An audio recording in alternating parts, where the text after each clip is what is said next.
आप शुरू कर।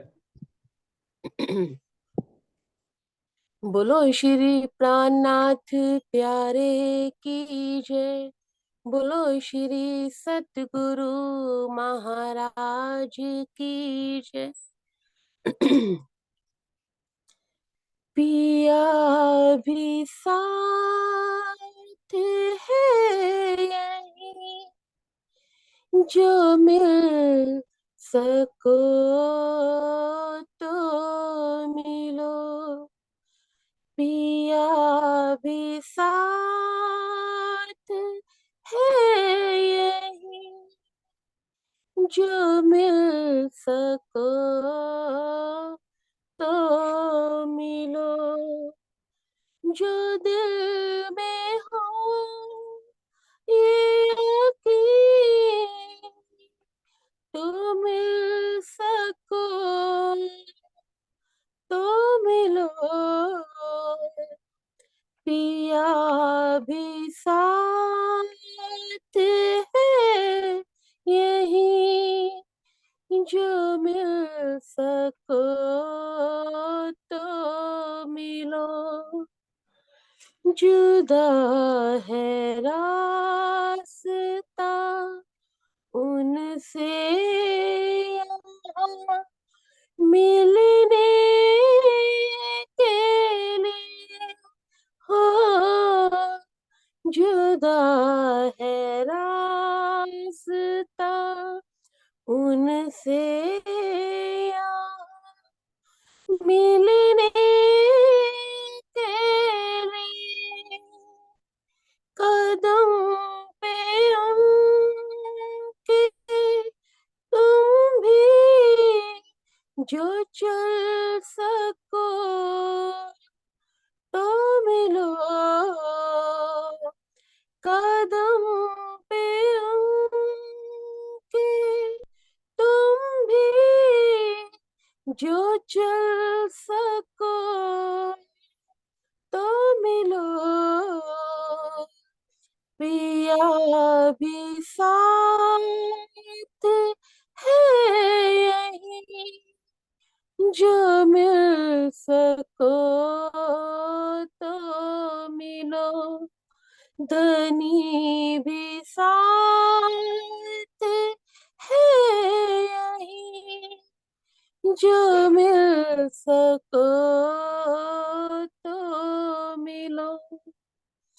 इन्हीं वजूद से हट कर जिसने देखा है उन्हें, हो इन्हीं वजूद से हट कर जिसने देखा है उन्हें, पाया उसी ने तुम भी जो पा सको तो मिलो।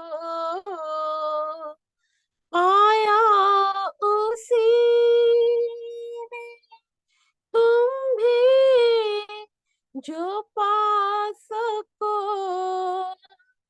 तो मिलो। पिया भी साथ है यही, जो मिल सको तो मिलो। रहेगा अब तो ये ख्वाब ना, झूठी उम्मीदें। रहेगा अब तो ये ख्वाब ना, झूठी उम्मीदें। रहेगा अब तो ये ख्वाब ना, झूठी उम्मीदें।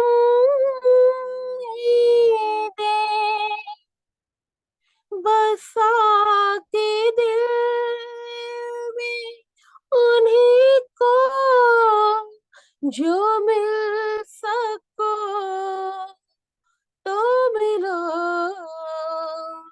बसा के उनको दिल में जो मिल सको तो मिलो, पिया भी साथ है यही, जो मिल सको तो मिलो, जो दिल में हो ये यकीन, जो मिल सको तो मिलो, पिया भी साथ है यही, जो मिल सको तो मिलो, धनी भी साथ है यही, जो मिल सको तो मिलो। बोलो श्री प्राणनाथ प्यारे की जय, बोलो श्री सतगुरु महाराज की जय। प्रणाम जी दीदी, प्रणाम जी। प्रणाम जी। धन्यवाद अंजू। दीदी आप आ जाओ। प्रणाम। हाँ जी, प्रणाम जी, प्रणाम जी। बोलो श्री प्राणनाथ प्यारे की जय, बोलो श्री सतगुरु महाराज की जय, बोलो श्री निजानंद स्वामी की जय, बोलो श्री निजानंद संप्रदाय की जय, समस्त सुंदर साथ की जय। वंदो सतगुरु चरण को, करूं सुप्रीम प्रणाम, अशुभ हरण मंगल करनी, धनी श्री देव चंद्र जी। श्री प्राणनाथ निज मूलपति, श्री महराज सुनाम, तेज कुंवर श्यामा युगल, जिको पल पल करूं प्रण, पिया जिको पल पल करूं प्रण।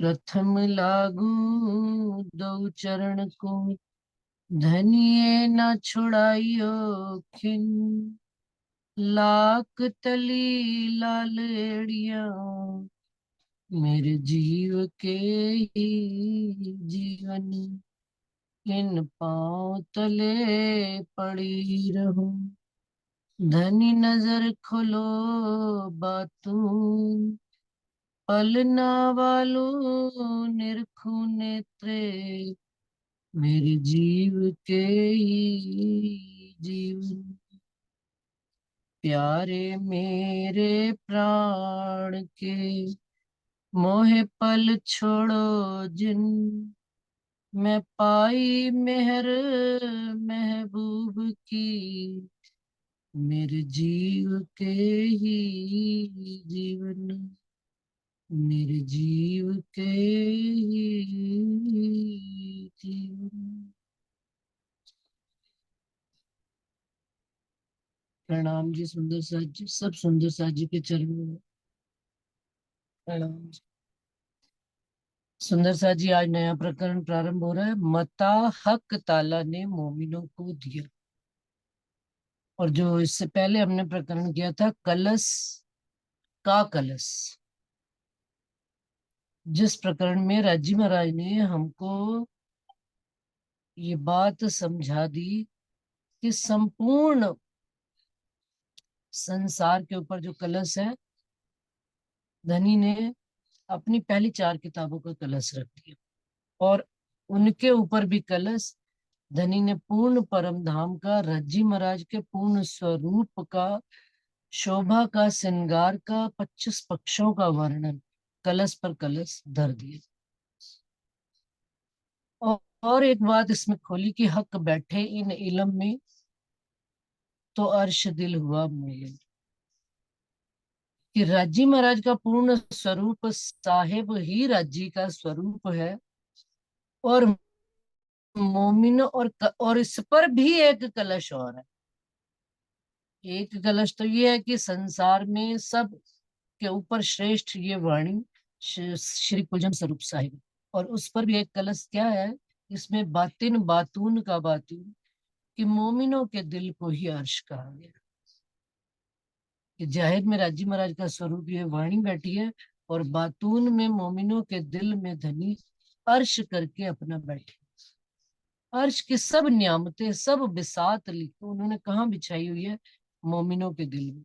और जो मोमिन इस वाणी को आधार लेकर अपने दिल में बैठे श्री राजी महाराज के स्वरूप का की राह पर हादी के कदमों पर कदम धरेंगे, चाल पर चलेंगे, उनसे मिलाप करेंगे या उनका दीदार करने की चाहना लेकर चलेंगे, तो उनको धनी अवश्य ही इसी ही ब्रह्मांड में बैठे हुए दीदार देते। दूर हो नजीक हो अर्श कहीं पर भी हो, सब जो उनकी याद में बैठे हैं, ये सब दोनों चीजें बराबर ही कही गई हैं। दूर नजीक फिर कुछ रह ही नहीं जाता। क्यों? क्योंकि मोमिनों के अंगी संगी धनी बैठे हुए हैं। उनके दिल में और मोमिनों के दिल में कोई फर्क ही नहीं रहता। एक दिल, एक तन, एक मन, एक स्वरूप हो गए। और कहते हैं ये इंसान का जो ये 5 तत्व के तन है ना, ये इनके दिलों को अर्श नहीं किया हुआ उन्होंने अपनी निस्बत के अंकुर, जिनके अंदर अंकुर डाला हुआ है, अपने अंगी संगी जो रूह तुम मेरे तन हो, उनके ही तनों में अर्श करके बैठे हुए। और वही तन इस संसार में धनी की बात का खुलासा बेवरा विस्तार से करना।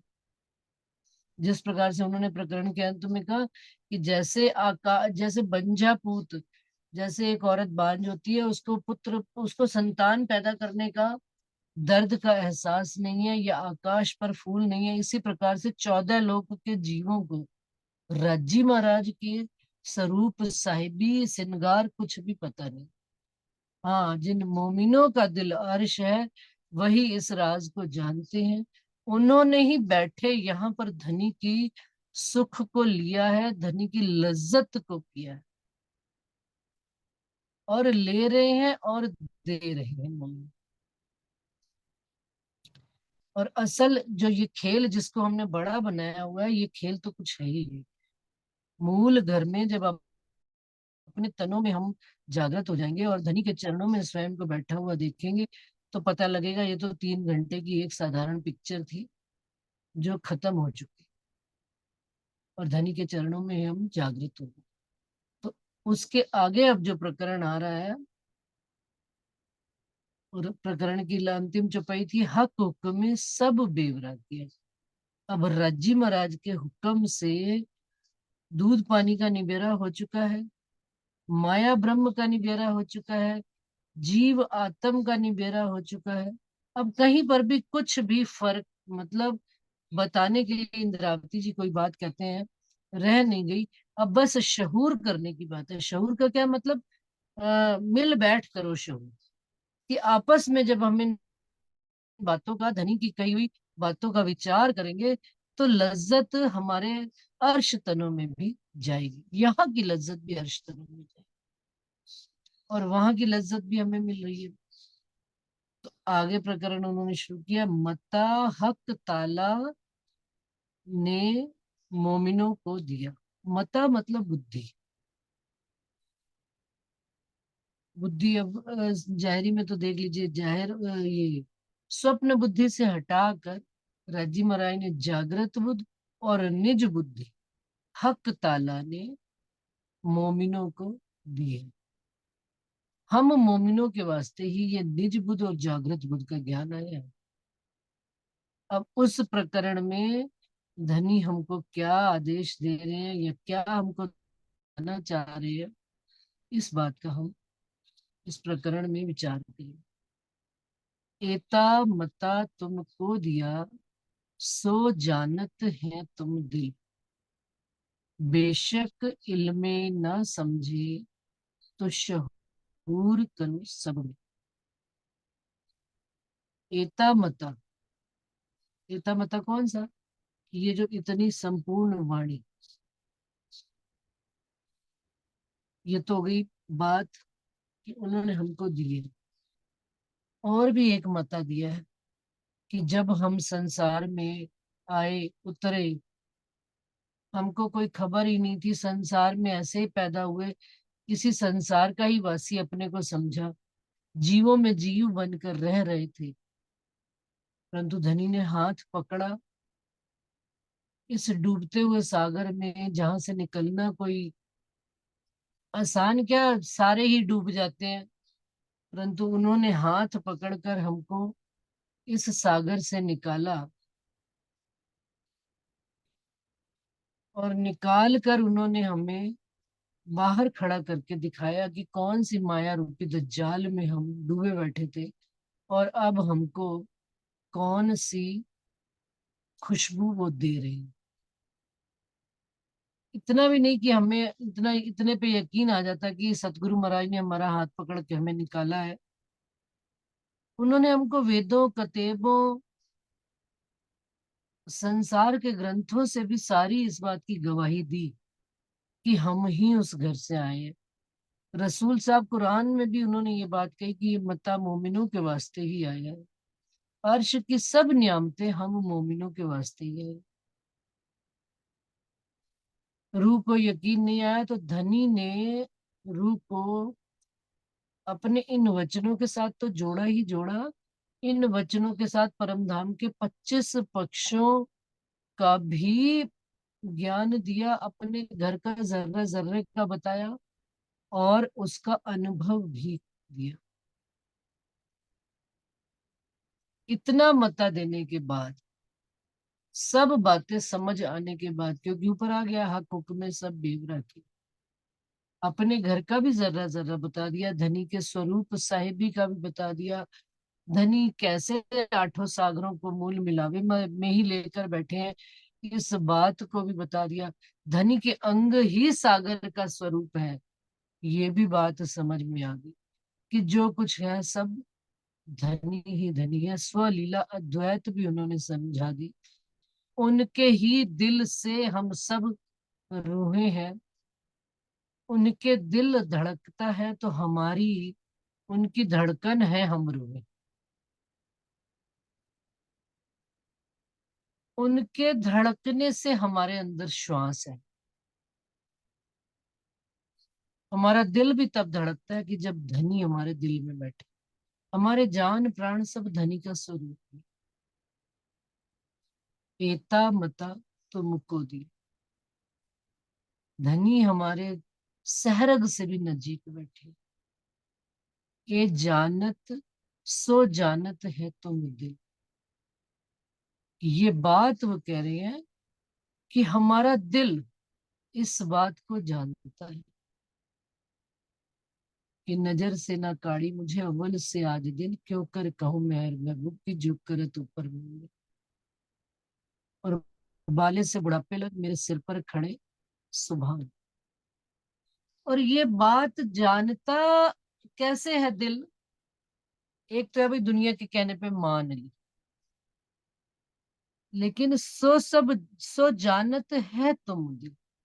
हमारा दिल इस बात को कैसे जानता है कि जब पहले दिन से हम चले, सुंदर सा जी देवचंद्र जी का प्रसंग, श्री महराज ठाकुर का प्रसंग, लालदास जी का प्रसंग, छत्रसाल जी का, केशव दास जी का, मुकुंद दास जी का, सब अनुभवों के बाद भी, सब बीतक और मोमिनों की गवाहियों के बावजूद हमारा दिल तब मानता है जब हमें हमारे धनी ने इस ब्रह्मांड में हाथ पकड़कर निकाला है और हमें अपने होने का उन्होंने एहसास कराया कि वो हमारे अंगी संगी हैं। तब हम ये बात धनी की कोई मुख से निकाल पाते हैं। धनी के बारे में बात करना भी उस ही रूह के लिए संभव है जिसने उनका साक्षात्कार किया। साक्षात्कार कैसे होता है सुंदर सच? आप समझिए, अगर आपके सामने साक्षात्कार कोई स्वरूप आके खड़ा हो गया, वो साक्षात्कार है? वो साक्षात्कार नहीं है। वो आपसे बोलता नहीं है तो वो साक्षात्कार नहीं है। महबूब धनी जो हमको आकर पकड़ा है हाथ उन्होंने मेरा, उन्होंने मेरे से बातें करी हैं, उन्होंने मेरा दुख सुख लिया है। सुंदर सा जी अपने अपने दिलों पर हाथ रखकर कहें कि जब हम पहले दिन चले धनी की राह पर, तो उन्होंने देखा कि अगर संसार में ये दुखी है, इनका शरीर जीव, तो इनकी आत्मा में जागृति नहीं हो पाएगी। तो धनी ने हमारे पहले संसार के दुख सुख से हमको निकाला है। फिर धनी ने अपनी पहचान देकर हमको अपने स्वरूप की पहचान कराकर हमसे हमारे घर की बातें उन्होंने हमें बताई है। इसीलिए मैं एक बात हमेशा कहती हूँ कि हमको हमसे ज्यादा हमारे धनी हमें पहचानते हैं। हमें स्वयं को भी पता नहीं है कि हमें क्या चाहिए, लेकिन मेरे धनी को पता है कि मुझे क्या चाहिए। ये बात भी मेरे धनी जानते हैं, मेरे से ज्यादा।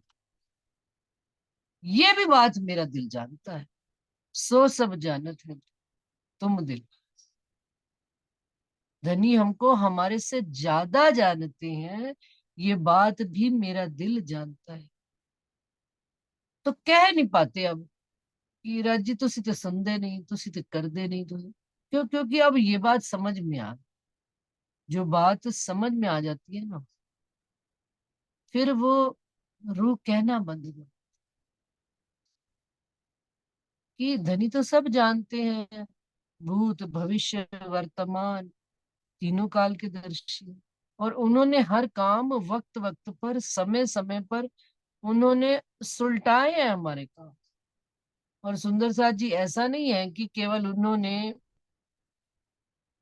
आत्मा के ही सुख दिए, उन्होंने दो तन तले कदम के, तो उन्होंने संसार के कामों को भी बड़ी जुगत से लड़ाकर उन्होंने हमारी आत्म को राज्य के चरणों से, अपने चरणों से उन्होंने जोड़ा है। इस बात को मेरा दिल जानता है। सो सब जानत है, सो जानत है तुम दिल। राज्य कंफर्म कर रहे हैं, जानते हो ना कि अभी भी डाउट्स हैं? तो डाउट है तो फिर श्रृंगार की अवस्था में नहीं है। और यदि बेशक है, बेशक हो ही गए हैं, इसमें कोई दो राय ही नहीं, कि दुख भी आता है तो भी जीव और शरीर ईमान नहीं छोड़ते, दृढ़ता से खड़े हुए हैं धनी के चरण कमल पकड़कर, दृढ़ता से राज्य के मार्ग पर खड़े हो कि धनी आज तक जो हुआ है वो आपके चाहने से हुआ है, और जो आगे हो रहा है वो भी आपके चाहने से हो रहा है, और इस ही में मेरा भला है, ये भी मेरा दिल जानता है। आपने मुझे 25 पक्षों का ज्ञान दिया है, आप ही मुझे उन 25 पक्षों में विचरण करा रहे हो, आप ही सागरों में दिखा रहे हो, सागरों का दीदार करा रहे हो। कैसे धामधनी मेहर का स्वरूप बनकर दोनों बाहें फैलाए, सुंदर सच्ची दोनों बाहें, क्या उनका सत्य स्वरूप भी और उनका अ, आनंद स्वरूप भी, रूह दिल, दोनों बाहें खिला खोल के रज्जी महाराज परमधाम के मुख्य दरवाजे पर खड़े हुए हैं, हम सबको अपने दिल में लेने के लिए। ये बात भी मेरा दिल जानता है। और कमी कहाँ है हमारे अंदर है, ये बात भी मेरा दिल जानता है। मैं कसौटी पर पूरी खरी नहीं उतर पाती, ये बात भी मेरा दिल जानता है। और धनी एक साध करो मुझको तो मैं जी जी करूं 10 बेर, ये बात भी मेरा दिल जानता है। क्योंकि ये दिल की लीला है सुंदर साथ। हम धनी के दिल के अंग हैं। बुद्धि से सोचेंगे तो कहते हैं जब प्यार हो जाता है ना, बुद्धि कितना भी इनकार करे, परंतु दिल हमको बता देता है, धड़कन हमको बता देती कि मुझे प्यार हो गया, मुझे उसका एहसास होने लग पड़ा। एहसास ही साक्षात्कार है सुंदर सा। उनका अनुभव ही साक्षात्कार। और अनुभव वो आज दे रहे हैं, तो वो सामने भी आ जाएंगे। सामने उनके आने में वो तो सामने ही है, तभी तो अनुभव हो रहे हैं। परंतु मुझे नहीं उस अनुभव उनका दीदार हो पा रहा, तो ये मेरे वजूद में कमी। ये बात भी मेरा दिल जाता। जब अपनी कमी हम दूसरों से ना पूछ के स्वयं देखने लग पड़े, तो समझे धनी हमारे अंदर आ गए। अपने अवगुण दूसरा कोई हमें क्यों बताए, मुझे मेरे धनी खुद ही बता रही हैं, तो मुझे पता लग गया, मेरे दिल को खबर हो गई। ये मता भी मुझे मेरे धनी ने। कहाँ कहाँ तक मत का गिनती करें, क्योंकि हम चलते बुद्धि से हैं, तो उन्होंने हमको बुद्धि ही दी है। लेकिन दिल वाली बुद्धि जिस दिन जागृत हो गई, दिल में धनी का विचार शुरू हो गया, तो क्या कह दिया, बेशक इल्मे ना समझे तो शहूर करो सब। अब इतनी बात समझाने के बावजूद, इस खुदाई इल्म को देने के बावजूद, इस खुदाई इल्म कलश के ऊपर भी एक कलश और, रूह का कलश, रूह के अंदर धनी आकर बैठ गए, और उस दिल में बैठकर धनी उसको सारी बातें समझा रहे हैं। तो भी यदि समझ नहीं आती, तो बाहर शहूर करो सब में, तो बाहर वाला तुमको ज्यादा समझा ले। ये उन्होंने इंदिरा जी महाराज ने इंद्रावती जी के माध्यम से एक हमको बड़ा छिपा हुआ व्यंगात्मक तीर मारा है, कि बेशक इल्म ना समझे। इस वाणी के ऊपर कोई और बात नहीं, और फिर इसके ऊपर भी धनी हमारे दिल में आकर बैठ गए, और हमें हमारे धनी हमारे दिल में बैठ कर नहीं बात समझा पा रहे। तो क्या, शहूर करो सब मिल, फिर सारी रूहें मिलकर शहूर कर लो, विचार कर। जब अपने ही अंदर बैठे नहीं समझ में आ रही राज्य की, तो आती होगी समझ बाहर बैठे। शहूर करो सब मिल, सब मिलकर इस बात का शहूर करो कि धनी ने कौन सी। और फिर जो शहूर करते हैं ना सुंदर साथ जी, विचार करते हैं, तो फिर रिजल्ट वही आता है। क्या, कि जो धनी ने वाणी में कहा है, वही बात ही प्रैक्टिकल भी है। कैसे, सत्य तो है ही सही, इसमें तो कोई दो राय ही नहीं। अभी किसी सुंदर साथ के घर में दुख का प्रकरण हुआ, वहां जा रहे आ रहे, तो ऐसे किसी ने कह दिया, भाई बड़ा बड़ा वो हो गया, दुखदाई प्रकरण हो गया, आयु छोटी में उसका पति का धाम गमन हो गया।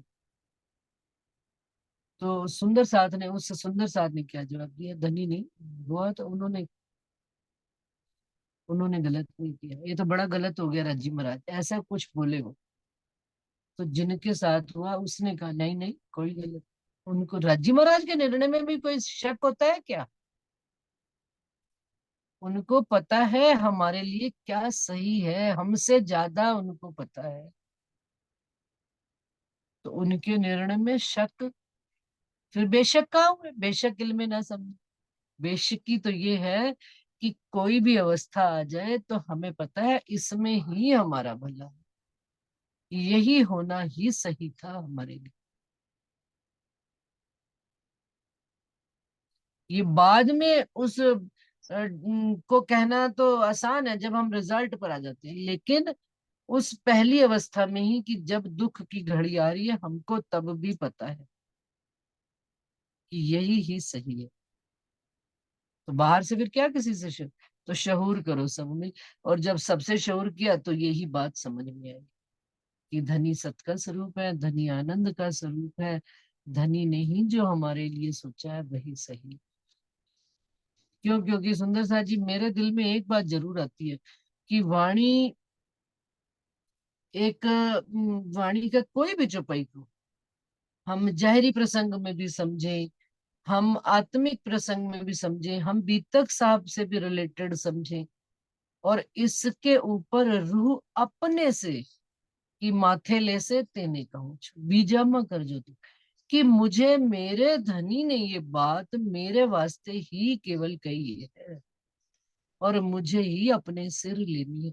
जैसे कि दुख किसी को आया, एक जिसको दुख आया है तो दर्दी दर्दा जानी, उस दुख को हम बाकी के सुंदर साथ महसूस कर सकते हैं, अनुभव कर सकते हैं, लेकिन जो दुख उस व्यक्ति को हुआ है, उसके दुख का पैमाना, उसके दुख का जो मात्रा है वो हम नहीं महसूस कर सकते, क्योंकि उसको दर्द है। इसी प्रकार से ये वाणी जब हम अपने सिर पर लेंगे कि मुझे मेरे ही धनी ने कही, ये बात मेरे मुझे ही कही जा रही, किसी और के लिए कही नहीं जा रही, तब इसके राज, इनकी गहरी बातें, इनके छिपे अर्थ की शब्दातीत बातें जो समझ में आनी शुरू हुई। शब्दातीत का क्या मतलब? जो शब्दों से भी परे की बात हो जाएगी वो समझ में आनी शुरू हो जाएगी, वो अनुभव का एहसास होना शुरू हो जाएगा, जिनको जुबा में लाया नहीं जा सकता, जिनको वर्णन नहीं किया जा सकता, कितना भी कोशिश हम कर लें कि मैं उसको शब्दों में बांध कर मैं आपको बड़े एक कागज में लपेट के प्लेट में सजा के लिए नहीं ला सकती, क्योंकि ये मेरी आत्म का नहीं है। तो जिन्होंने इस बात को समझा है तो कहते हैं फिर बाहर से भी शहूर करके देखिए, बेशक इल्म ना समझे तो शहूर करो सब मिलकर शहूर करना, और फिर देखना कि धनी हमको क्या था, तो भी किसी के अंदर और कोई बात आएगी ही नहीं। धनी की इस वाणी के अलावा कोई और बात समझ में, क्योंकि जिन्होंने उनको दिल में अपने धनी के स्वरूप में धारण किया है। धर्म क्या अभी चल रहा है ना विषय, धर्म क्या है? जो धारण किया जाता है। और अध्यात्म का क्या है? जो आत्मा का पति है, जिसको हमने जान लिया, ऊपर से धारण करने वाली चीज नहीं है ये तो, अंदर से हम लेकर ही आए हैं। संस्कार वो होते हैं जो बच्चे को दिए जाते हैं। एक बच्चा पैदा होता है ना, उसको कहते हैं जो जो जैसा जैसा संस्कार दिया जाएगा उसके अंदर वैसी वैसी नींव रखती चली जाएगी। लेकिन अध्यात्म ये नहीं है, धर्म है ये, धर्म उसके अंदर हम रखते चले जा रहे हैं धीरे धीरे, और धर्म वो धारण करता चले। लेकिन अध्यात्म क्या है? अधि प्लस अधि होता है संस्कृत का शब्द आत्म, और अधि प्लस आत्म, आत्म का जो पति होता है वो अध्यात्म होता है। और वो आत्मा अपने संग लेकर, अपने मूल तन से लेकर ही इस संसार में आई हुई। इस बात को जब रूह ने जान लिया, बस खत्म हो गया खेल इसका। सब बातें खुलासे से हक हुक्मे सब बेवरा किया, सब बातों का खुलासा होता चला जाता। ये तो देखा बड़ा अचरज, पाए सुख बका अपार, भी बेशक हुए हक इल्मे, तो भी छूटे ना नींद विकार। फिर ऊपर से इंद्रावती जी क्या करिए, एक तो देखा बड़ा अचरज, ये भी बड़ी हैरानगी की बात होती है कि हमने धनी के अखंड सुखों को यही बैठे बैठे पा रहे हैं, और इस वाणी के माध्यम से, इस बेशक इलम से बेशक भी होते चले जा रहे हैं। कहीं कोई संशय नहीं रह गया है, कहीं कोई दुविधा नहीं रह गई है, कहीं कोई डाउट्स नहीं रह गए। मैं मेरे धनी की अंगना नार हूं, इस बात में कहीं कोई संशय नहीं रह गया, तो भी छूटे न नींद का। परंतु ये जो माया का अमल है, ये फिर भी नींद जो है, फरामोशी जो है, ये विकार ऐसा वजूद में लगा पड़ा है कि ये छूटता ही नहीं। गुण इंद्रियों के स्वभाव छूटते ही नहीं। धनी का विचार करने के इतना सुख लेने के बावजूद फिर माया, जैसे वो भमरी में समुन्द्र में भमरी बनती है ना, फिर पानी क्या है, बीच में ही जाता है। धनी का इतना विचार करने के बावजूद हम भमरी में ही घूम रहे हैं। इस नींद विकार को छूट ही नहीं पा रहे। हैरानगी होती है। इंद्रावती जी कहते हैं ये बुलावत है हुक्म, खुदी भी हुक्म। ये जितना सब विचार कर रहे हैं ये सब धनी का हुक्म हमसे बुलवा रहा है। और जो ये धनी की मैं बिन मैं मरे नहीं हूं, मैं को मारिए मैं, जो धनी की मैं खुद ही आई पड़ी, ये भी धनी के हुक्म से ही आई पड़ी। हुक्म ही खुद ही है एक्चुअल में। तो जो बुला रहा है वो भी हुक्म है, और जो खुद ही है, जो हमारे अंदर अहमेव जाग्या है, वो भी हुक्म का ही स्वरूप है। तो हमेशा पाक हुए हक इश्क प्याले पे। धनी के हुक्म ने जब हमारे अंदर डेरा कर लिया, उनकी खुदी ने हमारे अंदर डेरा कर लिया, तो वो कहते हैं उससे हमेशा पाक साफ होकर स्वयं को धनी के इश्क के ये जो प्याले हैं ना, जो हम पी रहे हैं, जो ये वचनों का प्याला हम पीते हैं, जो जागे नहीं जीव तो पिलाइए वाणी, ये वाणी का रस जो घोट घोट कर हमारे अंगों में डाला जा रहा है, भांत भांत से हमको ये रस पिलाया जा रहा है। दिखने में ये लगता है अब कि पहले तो इसको कड़वा कहा जाता था, लेकिन ये काम क्या करता था, खड़ा करता है हमारे जीव को। लेकिन अब तो ये मीठा रस है। जैसे जैसे धनी के रस को जानना शुरू कर दिया, इस रस के बगैर गुजर नहीं होता। कहीं पर भी उठना बैठना होता है तो यही कहा जाता है कि चलो भाई भजन भी गा लिए, सब कुछ कर लिया, धनी की दो चौपाइयों का मंथन भी हम करें। हम क्या पढ़ते हैं घर में, हम क्या विचार करते हैं, हमारे अंदर क्या चलता है, इस बात का भी हम मंथन करें। तो हर जगह अब इस रस का भी मिठास महसूस होने लग पड़ी। तो कहते हैं हक इश्क प्याले पी। धनी ने हमको ये प्याले पैदर पे पैदर पे, एक प्याले पर दूसरा प्याला वो पिलाते चले जा रहे। पहला प्याला उन्होंने हमें निस्बत का पिलाया, सनमंद है तो सारे सुख है, सनमंद है तो ये दूसरा प्याला हमें इल्म का पिलाया जा रहा है। इन शब्दों में जो रस है, ये शब्द एक्चुअल में सुंदर सा जी, ये जो वचन है ना, हमारे अनुभव को जुबा देते हैं। ये धनी की जुबा है। जो बात हमारे पास घर परमधाम में नहीं थी, जो जुबा हमारे पास ब्रज में नहीं थी, रास में नहीं थी, वो जुबा उन्होंने हमको इस जागनी के ब्रह्मांड में दी है, इस वाणी के माध्यम से दी है। हमें कोई भी बात अनुभव होती है, हम उसको वाणी से जोड़कर प्रमाणित कर लेते हैं कि ये अनुभव हुआ है, तो इसका इसमें रज्जी ने हमको कोई बात समझाई, हमारे साथ ये लीला घटित हुई है, तो इसमें रज्जी महाराज हमें कैसे, किस प्रकार से, क्या बात समझाना चाह रहे हैं। ये हक इश्क प्याले, तो हमेशा पाक हुए के, तो हमेशा पाक हुए हक इश्क प्याले पी। हुक्म कर रहे हैं पी, ये धनी का हुक्म हमें कह रहा है कि प्याले पियो। लेकिन क्या करे, ऊपर पढ़ लिया तो भी छोटत न नींद विकार। अच्छा एक सच्ची बात बताओ सुंदर सा जी, शराब पी, नशा आया, नशे में डगमगाना शुरू किया शराबी